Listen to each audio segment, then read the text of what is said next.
All right, let's set the scene. Picture this. You're standing in front of a room full of people, the smell of sweat and rubber mats thick in the air, and in that split second, you realize you're the joke. That was me, Sarah Miller, right there on the mat at Apex Jiu Jitsu Academy, with everyone's phone pointed at me like I was the halftime show, not a student just trying to learn. And when Blake Thompson, the instructor with the world's tightest black belt and ego to match, swept my legs and sneered, "Ladies like you belong in spin class, not on these mats," I could hear my heart pounding louder than the laughter echoing off the walls. Let me back up a sec. People see that moment and think it's just another gym fail, right? They don't know what led up to it. They don't see the calluses on my hands or the dog tags tucked under my collar, stuff that's got nothing to do with leggings and lattes. You know what I mean?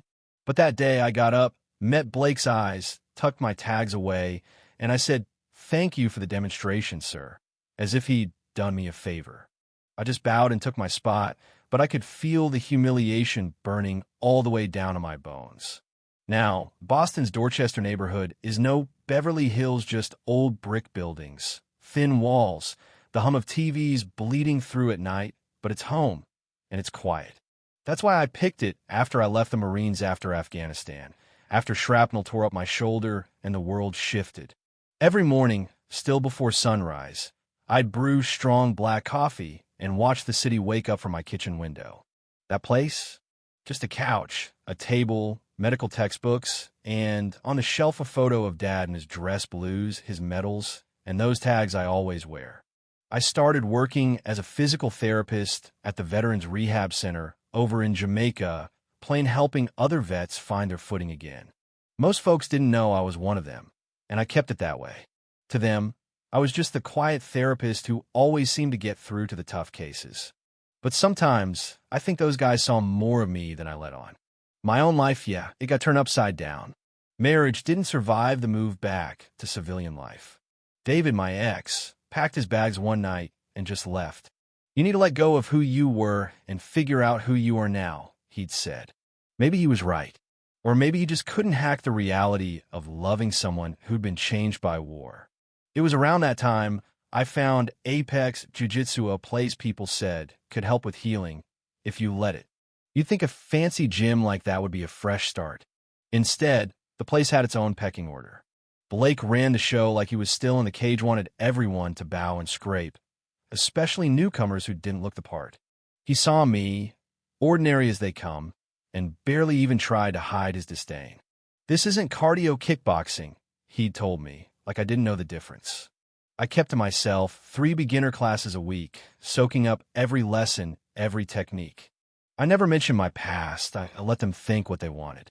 But when you've drilled hand-to-hand combat with real stakes, when you've been under fire, movements come easier than you want to admit. Eventually, people started noticing, especially Blake. He'd caught me correcting another student's form, and from then on, I had a target on my back. That's how I ended up the star of that humiliating little demo.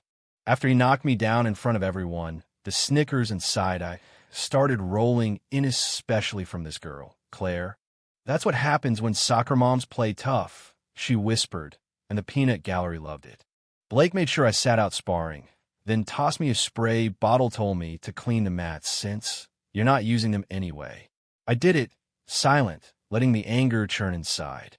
Here's the twist no one saw coming while I was on my hands and knees. Maxwell Reed, the owner, calls me into his office. The guy's all business, his walls covered in pictures with fighters and celebrities. He tries to nudge me out, suggesting I join the women's-only classes and hinting at extra fees for staying in advanced. Then he slides a waiver across, wanting permission to use my image, probably today's humiliation, for promo. I signed because, honestly, what else am I going to do? I've been through worse. The next week, things get nastier. Printouts of my fall pinned to the bulletin board captioned, "Technique gone wrong." My gym bag shoved by the bathroom. Guys making comments about me not contributing. Blake? He used me as his personal example of failure every chance he got. "This is how beginners mess up," he'd say, making me hold painful positions, grinding my injured shoulder. Word spread fast. I walked into a local coffee shop and overheard students making fun of my armbar. One even says some people should just stick to yoga. The barista, bless her, slipped me an extra espresso shot and said, "Don't let the meatheads get you down." That one small kindness felt like a lifeline. Then David texted after seeing the video. "This is why I couldn't stay. You never know when to quit." I stared at that message for a long time, but what could I say? At work, things shifted. Patients asked for someone else. Colleagues looked at me sideways. Even my landlord warned me not to bring that violent stuff around here. Money got tight with the new fees, so I worked extra shifts, determined not to be forced out. But behind the scenes, twice a week, I was still training with Master Sergeant Wilson, a fellow Marine I'd met at the VA. He'd spotted me right away. "You're wasted here, Miller. You should be teaching." He invited me to his community center group, a place where respect actually meant something. Under Wilson, I advanced fast, learning more than I ever could at Apex. He told me, sometimes your best weapon is being underestimated, but you gotta know when to drop the act. Then, the Boston Open Jiu Jitsu tournament rolled around. Apex always sent a big team, and Blake always placed near the top. I signed up for the women's blue belt division even though Blake refused to promote me beyond white. When he found out, he tried to pull my registration, but too late it was processed, and I was in. Tournament day, I showed up, ignored by the Apex crew, warming up alone.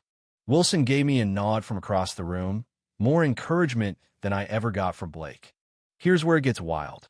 Over the loudspeaker, they call my name for the men's black belt division. Turns out, Wilson had sponsored me, and with a late dropout, the spot was mine. Blake went ballistic, tried to protest. But the tournament director, a seasoned woman who wasn't about to be bullied, confirmed my credentials. When she told Blake he'd be my first opponent, his face was priceless. Suddenly, the crowd was buzzing. When a match started, Blake lunged at me, full of rage. I played defense, waited for my opening, then slid right into a textbook armbar. 14 seconds. That's all it took. He tapped out, humiliated in front of everyone. Wilson shook my hand afterward, said, "Clean execution, Miller. Your father would be proud." I damn near lost it right there. After that, my story spread. People watched the video, saw the contrast between how Apex treated me and what I could actually do. Complaints about Blake poured in. Maxwell Reed, always about the money, suspended Blake and tried to save face. When he offered me a self-defense instructor gig, trying to use my background as a selling point, I turned him down. I'd already decided me place wasn't there. Instead, I built a new program at the Rehab Center Martial Arts for vets, focused on healing, not ego. It filled up fast.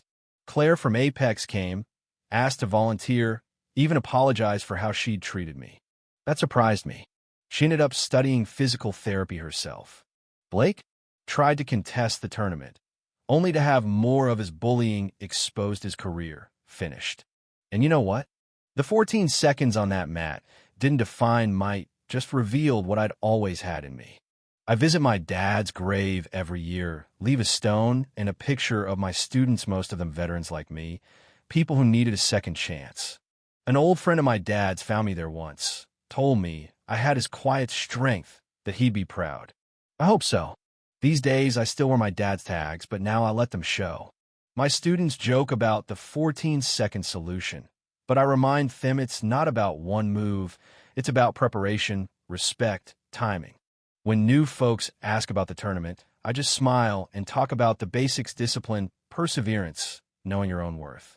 Because if you take one thing from my story, let it be this: kindness isn't weakness, and silence isn't surrender. Sometimes the strongest people are the ones no one sees coming. So what challenge are you facing today that calls for a little quiet courage? Drop a comment. Let's hear your take. Who decides what real strength looks like anyway?